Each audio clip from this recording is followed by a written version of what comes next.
Shosho guys, welcome back to Speaker Now. I'm Silo Potela DJ. So today ngifuna ukwenza i-album review, i-album entshasha, i-album ye-house or else abanye bayibiza i-3 step. So uModa Bongs ukhiphe i-album ibizwa nge-Asante 3. So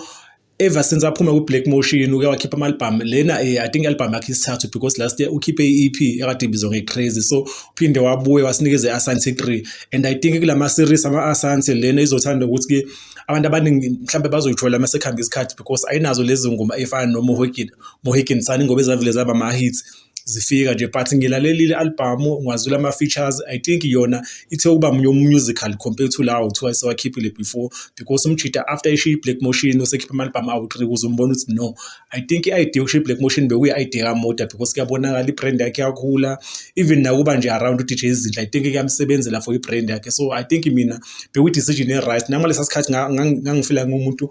ohethekile because ngiyifan eBlack Motion but I think after ngilalele album ngiunderstand why uModa ashiya Black Motion because umjito bese ready but into engiyithandile kule album yakhe zikhona ezinye ingoma uthi mawulalela zikukhumbuze leya abo lento abayenza lapha eBlack Motion so even nama features bakhona abantu abafana no Brandon Praise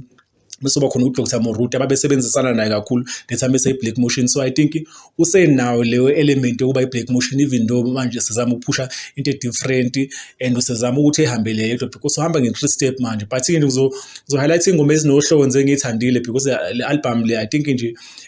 nosuku singiyitholile last week bengiseDurban ngitravel e-Eastern Cape ngeke ngathi uyilalela ngilo ngiyiphinda I think inengoma eningi ezimnandi so ikhona ingoma enoTaxini okuyena komuntu akasebenzisana naye isikhathi eside because nale album yakhe oqalelwe Asante le ikhona ingoma ayenze naye I think iyona ngoba yaba big even though uTaxini weke credit wanga kulo ngoma leyo because wavele nje wayiproducer but mase khamba isikhathi sezwa ukuthi yenziwe yena so ikhona ingoma abayenzile ibizwa ngeDiamond Tears ingoma nje ne-bassline ayina instrumental beat kuphela so ayenye ingoma leyo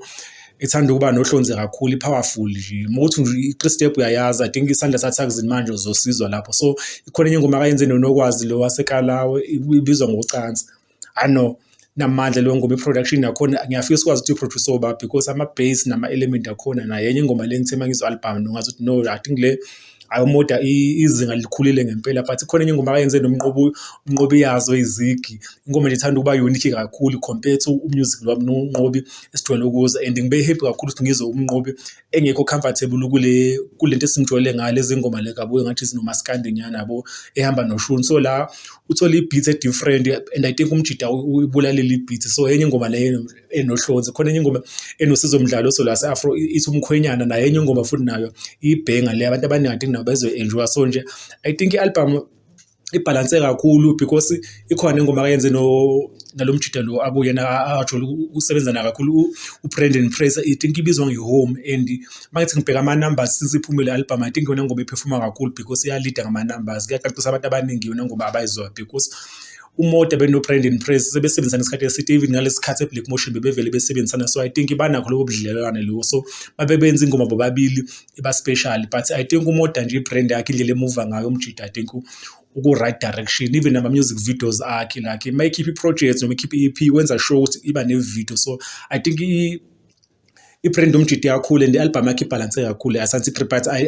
I feel ngathi akayipromote enough like mhlawumbe simbone kuma-interviews because omunye umjidi ongajwayele ukwenza kakhulu ama-interviews because ukhipha album kuyadinga ukuthi simbone laphana but ngeke ngajabula ngimbone eGagasini khona i-interview akayenzile eGagasini laphana kuhlelo lika-DJ Spectacular beno-Naves laphana ngeke ngambona enza interview kudala ngathi ngibona uModa i-interview so kuyakhombisa ukuthi unakho ukuba serious ngale album yakhe and I think ama-Asante eza kahle so le sithathu nje ngi-enjoy kakhulu izona nje ingoma engisazulile so ekwi-rating mhlawumbe ngayinikeza u-8 out of 10 yeah because ingoma zo-15 nabo azikho ningi kakhulu sazi abantu be-house bajwayele ukwenza ingoma eningi kakhulu so ngamnikeza lo 8 out of 10 mina yeah so uSpeaker Now lo yona opinion nasi leyo asilo namuntu nje sibeka lo mbono wethu sekhona ku-Facebook siSpeaker Now ku-Twitter @siSpeaker Now na ku-Instagram sikhona even naku TikTok c.siSpeaker.com so siSpeaker Now na ku TikTok sikhona everywhere awe